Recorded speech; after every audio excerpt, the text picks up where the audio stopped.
말 자체로는 맞지 않는다고 저는 생각해요. 일단은 불가능하다고 믿습니다. 경험보다 그 소유 그 자체에 이제 집중해서 살아가고 있는 사람이죠.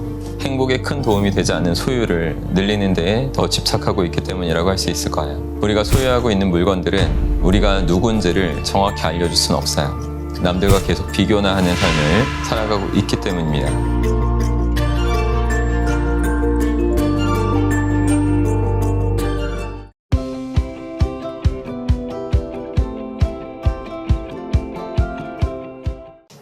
안녕하십니까, 여러분의 심리 멘토 박승입니다.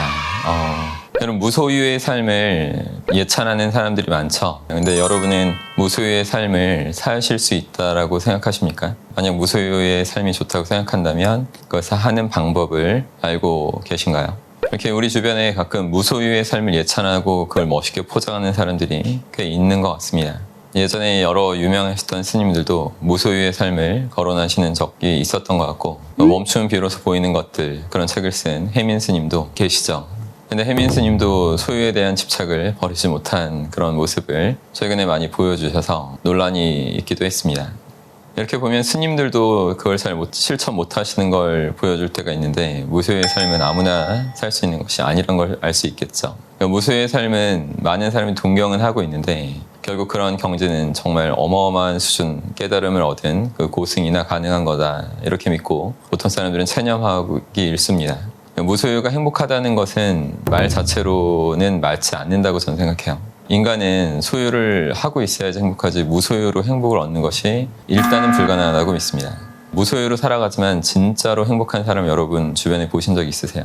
만약 여러분이 그런 사람을 본 적이 있다고 확신한다면 제가 분명히 단언하건대 그 사람은 물질적인 부분에 대한 소유가 적은 것 뿐이지, 그 경험적 측면, 이런 부분은 남들보다 훨씬 더 많은 그 소유를 더 열심히 해온 사람이라고 반드시 저는 확신합니다. 그러니까 그 사람들은 소유에 대한 욕망을 삶에 대한 의미 있는 경험, 그리고 의미 있는 현상을 관찰하고 충분히 느끼는 그런 것으로 대체해서 살고 있다는 뜻입니다. 여러분, 행복하게 살고 싶은 사람이 많은데, 그러려면 행복한 사람은 소유보다 경험을 더 많이 한 사람이라는 것을 아셔야 돼요. 어떤 것을 소유하기 위해 돈을 지불해도 그것을 소유함으로써 이제 계속 만들어낼 수 있는 그런 경험적 측면을 더 얻어내려고 하는 사람이라는 것입니다. 반대로 행복하지 못한 삶을 사는 사람은 경험보다 그 소유 그 자체에 이제 집중해서 살아가고 있는 사람이죠. 소비를 위한 소비보다는 그 경험을 위한 소비가 행복에 미치는 영향이 훨씬 더 크다는 것을 알 수 있었습니다. 우리 사회의 소득이 늘어나는 것에 비례해서 행복이 늘어나고 있지는 않죠. 그 이유 중에 하나는 사람들이 소득 증가분으로 행복에 큰 도움이 되는 경험을 사는 데는 인색하게 행동하고 있고, 행복에 큰 도움이 되지 않는 소유를 늘리는 데에 더 집착하고 있기 때문이라고 할 수 있을 거예요. 이렇게 행복한 사람은 돈을 쓰는 이유가 단순하게 물질 자체에 있지 않습니다. 그것을 통해서 얻어낼 수 있는 그 고도의 집중과 몰입 상태의 경험, 그런 것을 소중히 여기고 그것을 얻어내려고 하는 사람이라는 것이에요. 경험은 개인의 정체성을 구축합니다. 우리가 소유하고 있는 물건들은 우리가 누군지를 정확히 알려줄 수는 없어요. 소유한 물건들이 우리의 취미나 성격의 일부 정도는 알려줄 수 있는 단서가 될 수 있을진 몰라도 우리 안의 내면까지 제대로 알려줄 수는 없다는 거죠. 우리가 누구인지는 우리가 쭉 해왔던 경험들을 통해서 결정되는 것입니다. 경험은 우리의 정신과 철학의 가치를 형성시킵니다. 진정한 행복을 누리기 위해서는 진정한 자기 자신을 만나는 경험을 했어야만 해요. 무소유의 삶은 그래서 진정한 자기를 만나는 삶이 가능해진 사람들이 하고 있는 것입니다. 행복한 사람은 자신이 소유하고 있는 목록을 늘려가는 사람이 아니고 자신의 경험을 더욱더 다양하고 충만하게 멋있게 늘려가는 사람입니다. 멋진 경험은 그대로가 즐겁고 행복한 스토리가 됩니다.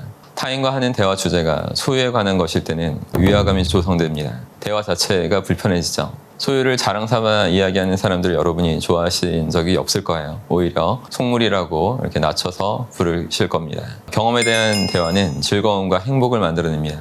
사람들이 좋은 사람들과 행복한 시간을 갖기 위해서 이야기할 때 그런 소재들은 다 자신의 경험, 행복한 경험에 관한 것들일 거예요. 경험을 바탕으로 한 이야기거리는 사람 간의 관계도 더 돈독하게 만들어줄 수 있습니다. 우리는 함께 좋은 경험을 하고 싶어 하죠. 설령 혼자 한 경험일지라도 타인들과 이야기하면서 그 경험을 공유하기를 원하고 있습니다. 친구와 뭐 예를 들어 쇼핑몰 갔을 때 살려고 하는 물건이 다를 경우는 잠시 헤어져서 각자 사고 만나자 이렇게 할 수 있겠죠. 하지만 차를 타고 여행을 함께 간 친구하고 취향이 좀 다를지라도 그래도 좀 참고 같이 공유하게 되는 그 경험에 집중할 수 있기 때문에 관계가 더 돈독히 된다는 겁니다. 행복을 만들지 못하는 이유는 소유의 영역에 머물면서 남들과 계속 비교나 하는 삶을 살아가고 있기 때문입니다. 반면에 행복을 느끼며 사는 사람들은 처음부터 비교 자체가 일어날 수 없는 영역인 그런 경험을 중시하며 살아가고 있습니다.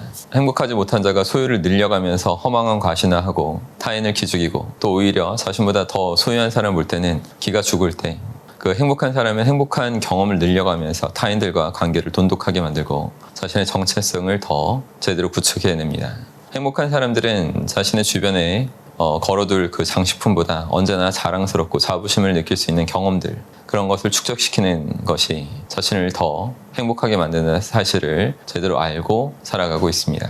여러분 항상 더 여러분을 진정으로 행복하게 만들 수 있고 더 자긍심을 느낄 수 있도록 만드는 그런 경험 부자가 되십시오. 그래서 그런 경험 부자를 하기 위해서는 많이 느낄 수 있어야 되고 많이 느끼려면 이 세상을 정확히 중요한 것을 놓치지 않고 볼 수 있는 그런 지혜로움이 구축되어야만 합니다. 그래서 그런 부분을 더 원하신다면 제 센터에서 쌤멘탈 수업을 들으시면 됩니다.